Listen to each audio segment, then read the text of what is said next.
Assalamualaikum warahmatullahi taala wabarakatuh dan salam sejahtera. Nama saya Cikgu Munirah binti Taqiyuddin dari SMK Kampung Kastam.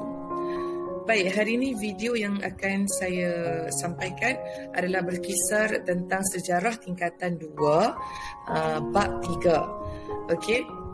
Sebelum kita teruskan, saya seperti biasa saya nak minta anda subscribe channel saya, komen, like and share. Okey. Sekiranya bahan-bahan yang saya sediakan ini adalah bermanfaat, maka kita semua dapat bahagian masing-masing lah kan, insya-Allah. Okey. Kita teruskan dengan topik ataupun tajuk ataupun bab 3, iaitu sosio budaya masyarakat kerajaan alam Melayu. Ingat lagi tak 7 kerajaan alam Melayu tu? Apa dia? Tak ingat. Kita belajar daripada bab 1 pun 7 kerajaan alam Melayu tu. Yang bab 2 pun kita belajar 7 kerajaan alam Melayu tu. Lepas tu bab 3 pun kita masuk. Yang ni bab 4 pun kita akan masuk kerajaan alam Melayu juga. Okey.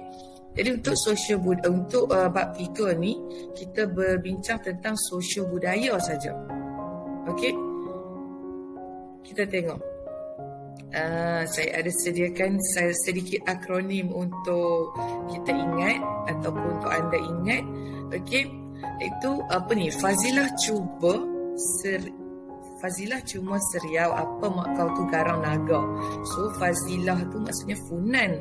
Okey, cuma tu campa, seriau tu Sriwijaya, apa tu angko, mak tu Majapahit, kau tu Kedah Tua, garang naga tu Gangga Negara.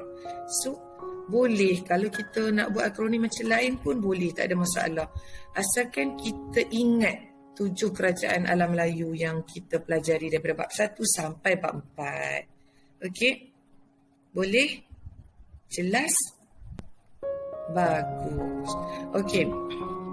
Ada 4 aspek sosio budaya masyarakat kerajaan alam Melayu ni. Okey, yang pertama adalah bahasa dan tulisan, yang kedua adalah persuratan, ketiga adalah seni bina dan keempat adalah struktur sosial. Tapi untuk video kali ini saya akan bercerita tentang bahasa dan tulisan saja. Jadi persuratan, seni bina dan struktur sosial ni kita cerita video bahagian 2, bahagian 3 dan bahagian 4. Mungkinlah kan? Okey. Baik, kita tengok apa itu bahasa, sistem bahasa dan tulisan. Okey, untuk 7 kerajaan ni. Baik, untuk kerajaan Funan, okey, bahasa Sanskrit sebagai bahasa utama.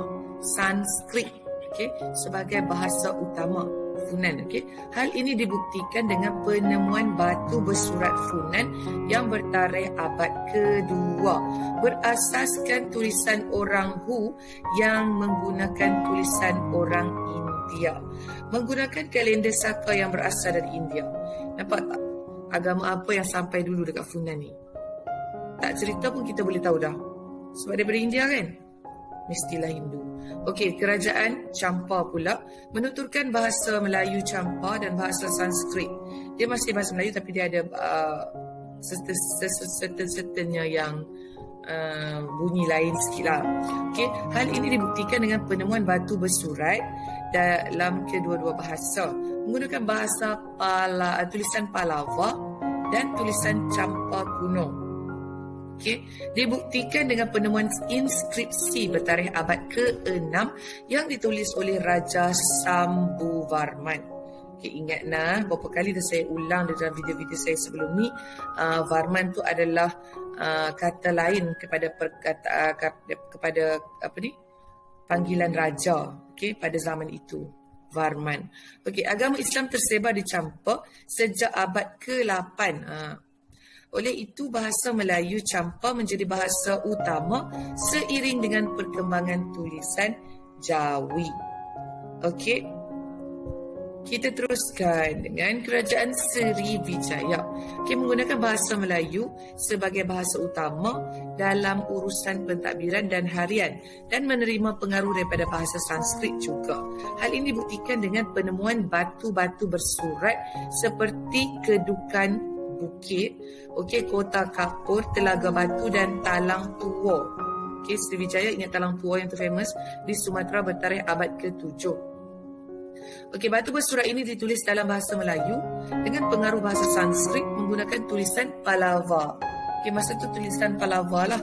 Okey, Kerajaan Angkor pula menggunakan bahasa Sanskrit dan Khmer. Okey, Angkor Sanskrit masih guna bahasa Sanskrit juga. Hal ini dibuktikan dengan penemuan inskripsi pada dinding candi. Terdapat dua jenis tulisan yang ditemukan pada dinding candi, iaitu tulisan Pallava dan tulisan Khmer. Okey, kita tengok seterusnya Kerajaan Majapahit. Okey, bahasa utama ialah Jawa kuno. Majapahit Jawa kuno menggunakan tulisan Kawi, lain dah ni kan. Hal ini dibuktikan dengan penemuan inskripsi dan persuratan bertarikh abad ke-14.